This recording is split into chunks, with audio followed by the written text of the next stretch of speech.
तुम रोज टेंशन में रहते हो ना। कभी पैसों की चिंता, कभी अपने भविष्य की चिंता, कभी परिवार की चिंता, और कभी कभी तो बिना किसी वजह के भी दिल के अंदर एक डर बैठा रहता है कि आखिर मेरे साथ ही ऐसा क्यों हो रहा है। रात को सोने जाते हो लेकिन दिमाग सोता नहीं। एक ही बात बार बार सोचते हो, मेरी जिंदगी कब बदलेगी, मेरी किस्मत कब खुलेगी, भगवान मेरी परेशानी क्यों नहीं देख रहे।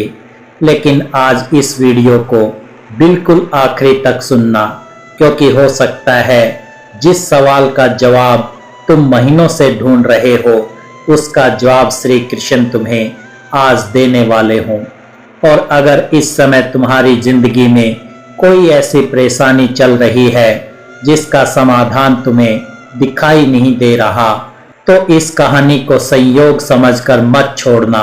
शायद भगवान तुम्हें यही बात समझाने के लिए यहाँ तक लेकर आए हैं। एक बार की बात है, एक छोटे से गांव में माधव नाम का एक साधारण व्यक्ति रहता था। वो बहुत मेहनती था। सुबह सूरज निकलने से पहले उठता, अपना काम करता और रात तक मेहनत करता।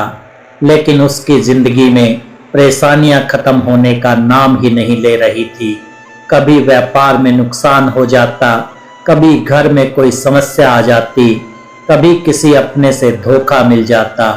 माधव जितना मेहनत करता उसे लगता उसकी किस्मत उतनी ही पीछे चली जाती। एक रात वो अपने घर के बाहर अकेला बैठा आसमान की तरफ देख रहा था। उसकी आंखों में आंसू थे। उसने हाथ जोड़कर कहा, हे भगवान, आखिर मेरी जिंदगी में ही इतनी परेशानियां क्यों है। मैंने किसी का बुरा नहीं किया, मैंने हमेशा मेहनत की, फिर भी मुझे सुख क्यों नहीं मिलता। अगर आपने मेरा भाग्य लिखा है तो इतना कठिन क्यों लिखा है। ये कहते कहते माधव की आंखों से आंसू निकल पड़े। उस रात उसे नींद नहीं आई। सुबह होते ही वो गांव के बाहर बने एक पुराने मंदिर की तरफ चला गया। मंदिर में एक वृद्ध संत बैठे थे। माधव उनके पास जाकर चुपचाप बैठ गया। संत ने उसकी तरफ देखा और मुस्कुरा कर कहा, बेटा इतना परेशान क्यों हो। माधव ने कहा, महाराज, मैं अपनी जिंदगी से थक गया हूँ। मैं मेहनत करता हूँ फिर भी असफल हो जाता हूँ। मैं अच्छे लोगों के साथ अच्छा करता हूँ, फिर भी कई बार उन्हीं लोगों से दुख मिलता है। मैं भगवान से प्रार्थना करता हूँ, फिर भी मेरी मुश्किलें खत्म नहीं होती। फिर उसने सबसे बड़ा सवाल पूछा, महाराज, भगवान हमारा भाग्य कैसे लिखते हैं। संत कुछ देर शांत रहे, फिर उन्होंने कहा, अगर सच में जानना चाहते हो कि भगवान भाग्य कैसे लिखते हैं तो आज मेरे साथ चलो। माधव उनके पीछे चल पड़ा। संत उसे गांव से दूर एक नदी के किनारे ले गए। वहां उन्होंने जमीन पर 3 रेखाएं खींची। पहली रेखा छोटी थी, दूसरी उससे बड़ी और तीसरी सबसे लंबी। माधव ने पूछा, महाराज, इन 3 रेखाओं का क्या मतलब है। संत ने कहा, पहली रेखा तुम्हारे बीते हुए कर्म है, दूसरी रेखा तुम्हारा वर्तमान है और तीसरी रेखा तुम्हारा आने वाला समय है। माधव बोला, तो क्या मेरा भविष्य पहले से तय है। संत मुस्कुराए। उन्होंने कहा, नहीं बेटा, यही बात तुम सबसे बड़ी गलत समझ रहे हो। भगवान तुम्हें रास्ता दिखाते हैं, लेकिन उस रास्ते पर चलना है या नहीं ये फैसला तुम्हें करना होता है। माधव चुप हो गया। संत ने आगे कहा, कई बार इंसान सोचता है कि भगवान ने उसके भाग्य में दुख लिख दिया है, लेकिन असल में भगवान ने उसके दुख के अंदर भी एक सीख लिखी होती है। जिस परेशानी को तुम सजा समझ रहे हो सकता है वही परेशानी तुम्हें उस जगह ले जा रही हो जहां तुम्हारी जिंदगी बदलने वाली है। माधव ने पूछा, लेकिन महाराज, अगर भगवान हमारे साथ हैं तो हमें दुख क्यों देते हैं। संत ने पास से एक मिट्टी का घड़ा उठाया। उन्होंने कहा, क्या तुम जानते हो कुम्हार मिट्टी के घड़े को सुंदर बनाने के लिए क्या करता है? माधव बोला, उसे आग में पकाता है। संत ने कहा, बिल्कुल, अगर मिट्टी कहे कि मुझे आग में मत डालो तो क्या वो मजबूत घड़ा बन पाएगा? माधव ने सिर हिलाकर कहा, नहीं। संत बोले, इंसान भी उसी मिट्टी की तरह है। जीवन की आग उसे तोड़ने नहीं आती, उसे मजबूत बनाने आती है। ये बात माधव के दिल में उतर गई, लेकिन फिर भी उसके मन में एक सवाल था। उसने पूछा, तो महाराज, मेरी किस्मत में क्या लिखा है? संत मुस्कुराए और बोले, ये मैं नहीं बता सकता, लेकिन मैं तुम्हें ये जरूर बता सकता हूँ कि भगवान तुम्हारी जिंदगी के हर पन्ने पर एक बात जरूर लिखते हैं।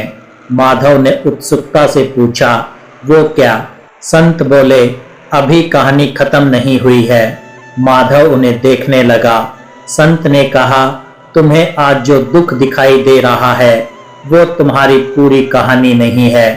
आज तुम्हारे पास पैसा नहीं है, इसका मतलब ये नहीं कि हमेशा नहीं रहेगा। आज तुम्हारे पास सफलता नहीं है, इसका मतलब ये नहीं कि भविष्य में भी नहीं मिलेगी।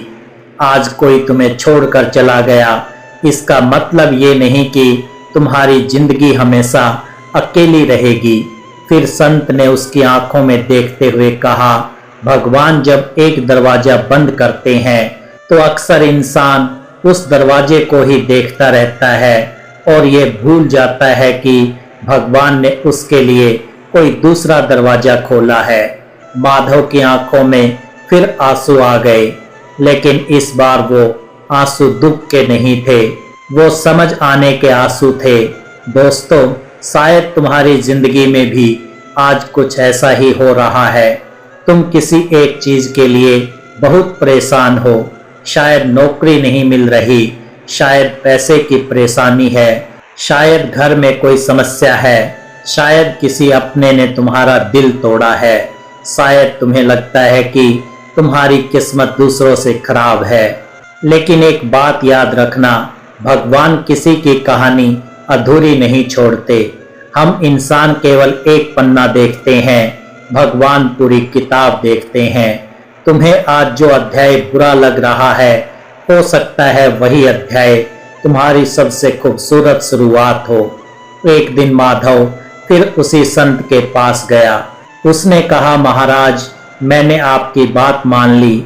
अब मैं अपनी परेशानियों से भागता नहीं हूँ, लेकिन फिर भी एक बार डर लगता है। संत ने कहा, डर लगना गलत नहीं, लेकिन डर के कारण भगवान पर भरोसा छोड़ देना गलत है।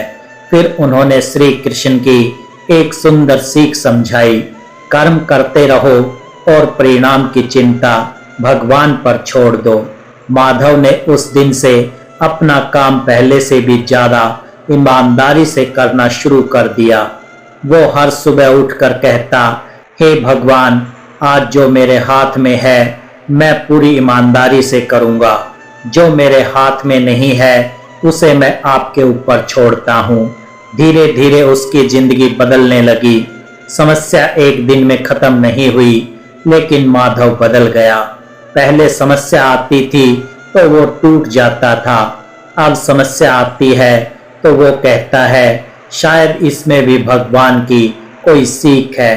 पहले असफलता आती तो वो खुद को बदकिस्मत समझता था, अब वो कहता, शायद भगवान मुझे किसी बेहतर रास्ते के लिए तैयार कर रहे हैं।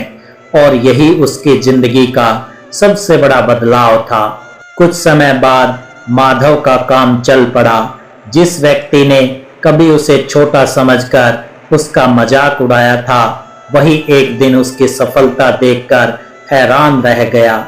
लेकिन माधव के अंदर घमंड नहीं आया, क्योंकि उसे अब समझ आ चुका था, भाग्य केवल वो नहीं है जो हमें मिलता है, भाग्य वो भी है कि मुश्किल समय में हम क्या सीखते हैं। आपका सब अच्छा होगा। अगर आपको श्री कृष्ण की ऐसी ही प्रेरणादायक वीडियो देखना पसंद है तो हमारे YouTube चैनल को सब्सक्राइब करें और कमेंट में जय श्री कृष्णा जरूर लिखें।